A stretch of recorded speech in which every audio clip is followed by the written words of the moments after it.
आज एक बहुत ही महत्वपूर्ण टॉपिक हमारा है।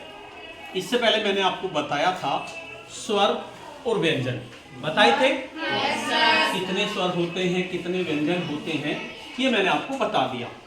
संस्कृत व्याकरण हमारी चल रही है। पहली बार मैंने आपको स्वर बताया, फिर व्यंजन बताया, कौन कौन से व्यंजन हैं ये बताया, अंतस्थ व्यंजन कौन से हैं, उस व्यंजन कौन से हैं, किन्हें कहते हैं, जिसे मैंने तुम्हें प्रश्न लिखवा दिए। लेकिन सबसे ज्यादा जो महत्वपूर्ण है, मैंने आपको बताया था, जो हम बोलते हैं किसी भी व्यंजन को या किसी स्वर को, तो कहीं ना कहीं से हमारी जो जीभ है कहीं ना कहीं टच होती है। यानी जो हमारे हिस्से हैं, ये हमारा क्या है, कंठ। ये क्या है हमारा कंठ। ये क्या है, होंठ है, जीभ है, दांत है और फिर क्या है, ये है यहाँ, ये क्या हमारी मूर्धा, और मूर्धा के पीछे जाके है हमारा तालु। तो हमारी जो जीभ है वो कहीं ना कहीं पे टच होती है जब हम किसी वर्ण को बोलते हैं। अब हमें ये पता करना है, देखो वैसे तो हम जब बोलते हैं हमें पता चल जाता है कहाँ टच हो रही है, लेकिन बहुत सी बार नहीं पता चलता। भाई हमें लगता है मूर्धा पे टच हुई, लेकिन वो टच हो रही है तालु पे। यानी हमें पता नहीं चल पाता कि कौन सा वर्ण कहां से बोला जाता है। देखिए मैंने ये लिखे भी हैं, जो क वर्ग के वर्ण हैं जितने भी, क ख ग घ अंग अ ह और विसर्ग, ये आपके कंठ से बोले जाते हैं। ये हमें कंठ से बोले जाते हैं, यानी ये हमारे यहाँ से कंठ से बोले जाते हैं। इसी तरह छ वर्ग के वर्ण हैं आपके, 5 वर्ण होते हैं हर वर्ग में, और यह और बड़ा से, ये आपके किससे बोले जाते हैं, तालु से। ये तय वर्ग है, ये और ये री है, रे है और स है, ये मूर्धा से बोले जाते हैं। ये तय वर्ग के जितने भी हैं, और ले और से, ये कैसे बोले जाते हैं, दांत से। अच्छा, ये पै वर्ग के हैं, और छोटा ऊ और बड़ा ऊ, ये किससे बोले जाते हैं, होंठ से बोले जाते हैं। ये पांचों अक्षर जितने भी होते हैं, पंचाक्षर, ये आपके कैसे बोले जाते हैं, नाक से। ए और आई, ये कैसे बोले जाते हैं, कंठ से और तालु से, दो के मिलाने से ये आपके बोले जाते हैं। ओ और औ कंठोष्ठ, यानी कंठ और होंठ से बोले जाते हैं हमारे। और वह जो होता है जो दंतोष्ठ, यानी दांत और होंठ से बोला जाता है। ये तो कॉमन बात हो गई, मैंने आपको पढ़ा दिया, आपने इसको लिख लिया, नोट्स बना लिए। कल को मैं पूछूंगा, बिल्कुल पता चलने का नहीं, उसमें तुम्हारी भी गलती नहीं, क्योंकि इतने सारे याद कैसे करें। ठीक है, तो अगर एक ऐसी ट्रिक बनाई जाए जिससे हमारे याद हो जाए तो कैसा रहे, बढ़िया रहेगा। तो आज मैं आपको ट्रिक से बताऊंगा किस तरह से हम इन्हें याद करें, कि ताकि हम बता सकें कि कौन सा कहां से बोला जाता है। अगर ध्यान से सुनोगे ट्रिक, तो ट्रिक से आपके बहुत आसान तरीके से याद हो जाएंगे। देखिए ये तो आपको वर्ग तो आपको पता ही है, अगर वर्ग भी नहीं पता तो आपको एक वर्ड याद करना है, के चे ते ते पे, कचटतप। क्या है, कचटतप। कचटतप याद रहेगा, कचटतप याद रहेगा, ठीक। अब बच्चों को क्या पसंद होती है सबसे ज्यादा, कहानी। क्या पसंद होती है, कहानी। अब मैं तुम्हें छोटी छोटी कहानी सुनाऊंगा, क्योंकि मुझे लगता है तुम कहानी याद रखोगे, तुम्हें पसंद भी आएंगी, और अगर कहानी याद रही तो हमारा जो है आसानी से याद हो जाएगी, है ना। चलिए तो कहानी शुरू करते हैं। पहली कहानी मैं आपको सुनाता हूं, छोटी छोटी कहानी सुनाऊंगा, और वे कहानी तुम्हारे याद भी रहेंगे, वे कहानी हमारे याद भी रहेंगे, और उन कहानी के माध्यम से ही हम धीरे धीरे याद कर लेंगे कौन सा कहां से बोला जाता है। एक कबूतर था, कैसा, क्या था, कबूतर। और कबूतर था कठफोड़वा कबूतर, जो कठफोड़वा उसमें रहते हैं पेड़ में, कठफोड़वा कबूतर था। तो हम खड़े थे, तो उसने आके हमारे कंठ पे चोंच मार दी। क्या कर दी, चोंच मार दी, कंठ पे चोंच मार दी। कठफोड़वे कबूतर ने हमारे कंठ पे चोंच मार दी, और चोंच मारते ही हमारे मुंह से क्या निकला, आह क्या निकला? आ। और उसने चोंच मार के हमारे कंठ में विष भर दिया। विष का मतलब जहर, जहर भर दिया। ये हमारी पहली कहानी। क्या कहानी है? एक कबूतर था कठफोड़वा, उसने हमारे कंठ में चोंच मार दी। कंठ का मतलब यहाँ गले में चोंच मार दी। और चोंच मारेंगे तो दर्द तो होगा, जब दर्द होगा तो मुंह से क्या निकलेगा? आ। क्या निकलेगा? आ। और उसने विष और भर दिया, यानी जहर भर दिया हमारे कंठ में। कहानी खत्म। याद रहेगी कहानी? अब देखो, कठफोड़वा कबूतर था। क्या कबूतर? क्या कबूतर का मतलब कबूतर वर्ग के जितने भी वर्ण हैं आपके 5 के 5, उसने क्या काम करा था? कंठ में चोंच मारी थी। तो कहां से बोले जाएंगे? कंठ से। और हमारे मुंह से क्या निकला था? आ। ए आ हा। आ। ए आ हा। उसने क्या भर दिया हमारे कंठ में? जहर। विष का मतलब विसर्ग। इसका मतलब विसर्ग। यानी ये सारे हमारे कहां से बोले जाएंगे? कंठ से। कंठ से। याद रहेगी कहानी? दोबारा रिवाइज करूं। एक कबूतर था कठफोड़वा कबूतर, उसने हमारे कंठ में चोंच मार दी। कंठ में चोंच मारी किसने? कबूतर ने। यानी कै कबूतर वाले जितने भी है कैसे बोले जाएंगे? कंठ से। याद रहेगा? और कंठ से चोंच मारते हमारे मुंह से क्या निकला? आ।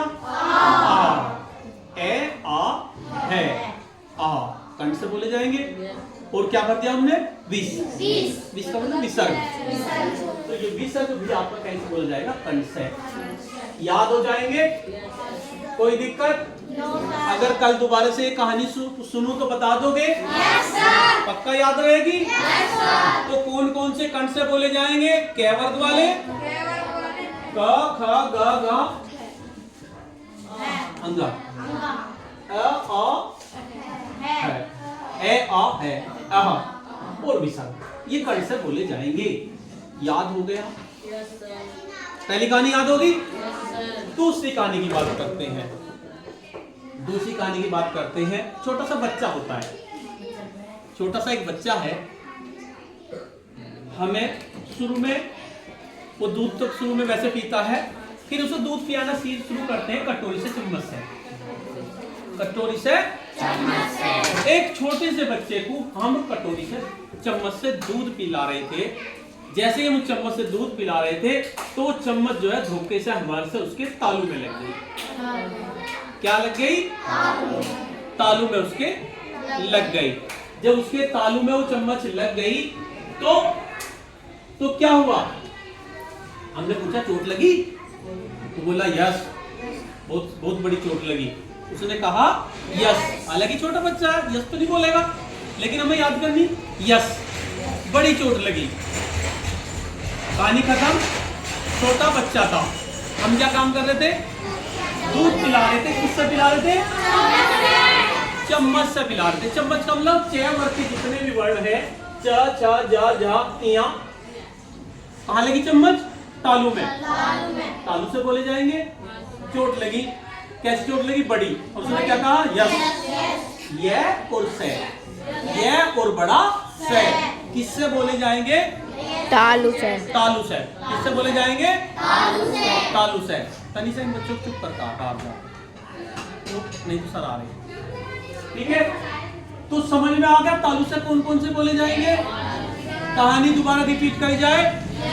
एक छोटा बच्चा था, उसे हम चम्मच से दूध पिला रहे थे। जैसे ही हम उसे चम्मच से दूध पिला रहे थे तो चम्मच कहाँ लग गई? तालू में। जब चम्मच तालू में लग गई तो क्या हुआ? तालू में लग गई। हमने पूछा चोट लगी? उसने क्या कहा? यस, बड़ी चोट लगी। तो ये और बड़ा से। तालू से कौन कौन बोले जाएंगे? चम्मच वाले। चम्मच वाले कौन से हो? च छ ज झ इया और यस। कैसे बोले जाएंगे? तालू से। याद हो जाएगी? दो कहानी हो गई। बिल्कुल याद हो जाएंगे, बता दोगे? अब तीसरी बात करते हैं, थोड़ी सी अजीब है। थोड़ी सी अजीब है। एक मुर्दा पड़ा हुआ। क्या पड़ा हुआ? मुर्दा पड़ा हुआ है और उसके बराबर में बैठा हुआ एक ऋषि। उसके बराबर में एक ऋषि बैठा और टमाटर खा रहा। मुर्दा पड़ा हुआ है और उसके बराबर में एक ऋषि बैठा हुआ है और बैठा क्या खा रहा है वो? टमाटर। टमाटर। अब इससे क्या अर्थ निकालेंगे? मुर्दा का मतलब, अब मुर्दा से जो बोले जाते हैं उनकी बात कर रहे हैं। मुर्दा पड़ा हुआ क्या खा रहा? टमाटर। यानी तय वर्ग के जितने भी हैं किससे बोले जाएंगे? मूर्धा से। ट ठ ड ढ अण किससे बोले जाएंगे? मूर्धा से। और कौन बैठा खा रहा टमाटर? री रे र स। ऋषि ऐसे लिखा जाएगा, लगा कर दे रे और से। ऋषि में यही से आता है ना, और री भी आता है और रे बीच में आ गया, तो ये सब किससे बोले जाएंगे? मूर्धा से। तीसरी कहानी याद रहेगी, यानी एक मुर्दा पड़ा हुआ है और उसके बराबर में एक ऋषि बैठा हुआ टमाटर खा रहा है। तो 3 कहानी होगी, तीनों कहानी से पता चल जाएगा, यानी ये जितने भी हैं ये किससे बोले जाएंगे? हमारे मुर्दा से। उसके बाद क्या हुआ? जैसे बहुत से लोगों की आदत होती है बड़ाई करने की अपनी, बहुत से लोगों की क्या होती है? बड़ाई करने की आदत। मैं तो ये काम कर दूंगा, मैं तो ये काम कर दूंगा। तो एक आदमी बोला मैं जो है अपने दांतों से 20 किलो वो ठालूंगा वजन, 20 किलो वजन ठालूंगा। तो कैसे ठालेगा भाई? उसने एक तराजू ली, उसने क्या किया? एक तराजू ली, तराजू के दोनों पलड़े में 10-10 किलो रखे और अपने दांतों से उसे खा के दिखा रहा था वो। और जब खा के दिखा रहा था तो उसके दांत गए टूट। क्या हुआ? उसके दांत गए टूट। जब दांत टूट गए तो फिर वो सेब तो खा नहीं सकता, जो लाल लाल सेब होते हैं, जो लाल लाल सेब है वो तो नहीं खा सकता। तो ये आपकी चौथी कहानी है। एक आदमी था, वो बड़ाई कर रहा था कि मैं तो खा दूंगा वजन, तो उसने क्या काम करा? तराजू ली और अपने दांतों से उसे उठा रहा था, दांत गए टूट। जब दांत टूट गए तो फिर लाल लाल सेब तो खा नहीं सकता। तो दांत की बात कर रहे हैं हम, दांत तो टूटते हैं ना, तो दांत से कौन कौन से बोले जाते हैं? तय तराजू वाले, ता ता दा धा न, तराजू वाले टूट गए, ये वाले दांत से बोले जाएंगे। और फिर लाल सेब तो खा नहीं सकता, लाल का मतलब ले और सेब का मतलब से। सेब में यही से आता है ना, ले और से किससे बोले जाएंगे? दांतों से, दंत।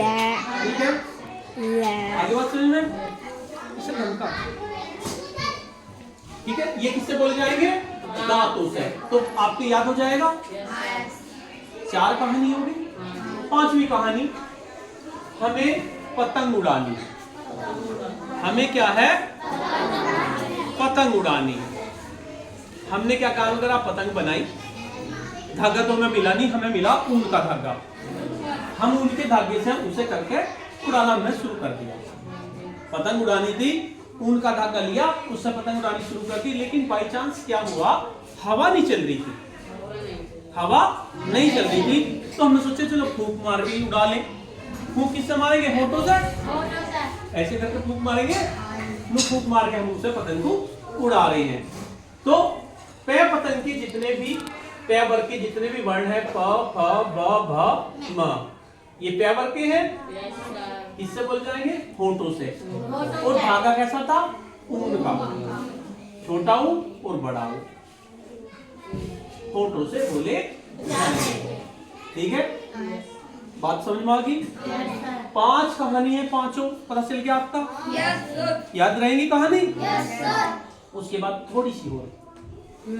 अब भाई समर और समीर दोनों की बच गई लड़ाई। समर और समीर की बच गई दोनों की लड़ाई। तो समर ने क्या है? समीर की नाक पे गुस्सा मारा बहुत जोर से। क्या मारा? पंच। क्या मारा? पंच। पंची तो कहते हैं जिसे तुम मारते हैं, तो पंच मार दूंगा। तो इसकी नाक पे मारा पंच। पंच का मतलब जो 5 अक्षर होते हैं, पंचाम अक्षर, यानी जितने भी वर्ण होते हैं इनमें लास्ट के जो वर्ण होते हैं इन्हें पंचाक्षर कहते हैं। ये वाले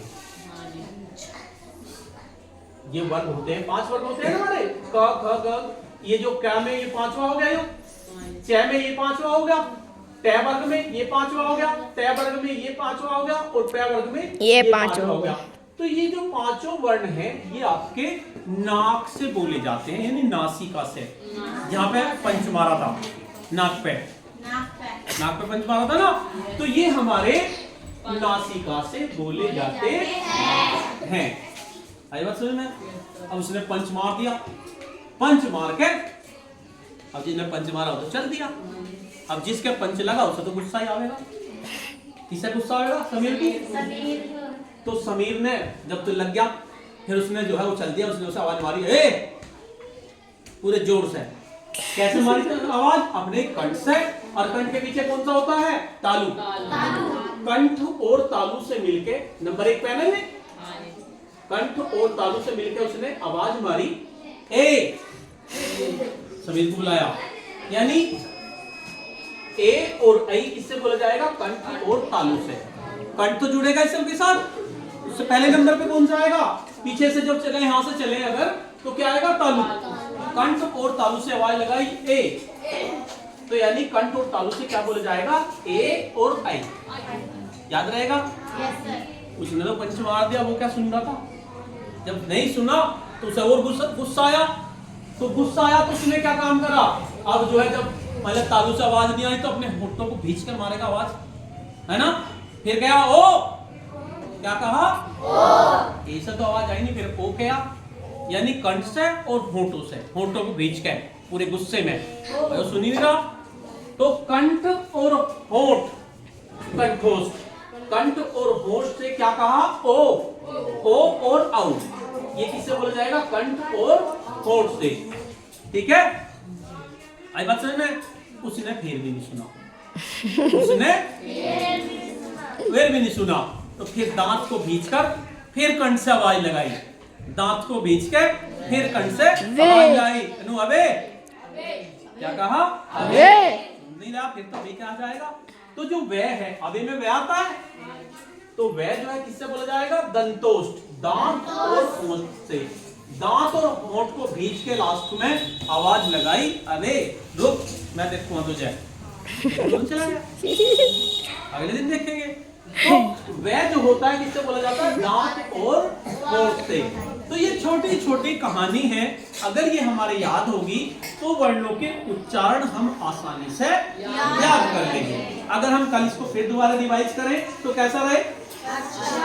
इसे हम मिटाएंगे नहीं, और कल को सुबह को फिर एक बार रिवाइज कर लेंगे तो हमारी ये अच्छे से याद हो जाएगा। और हम अब इसे लिख लेंगे, और लिखने के बाद इन कहानियों को भी लिख के लेके आएंगे। जितनी कहानी मैंने लिखवाई, इन कहानियों को आप लिख के लेके आएंगे। 5 कितनी कहानी निकला?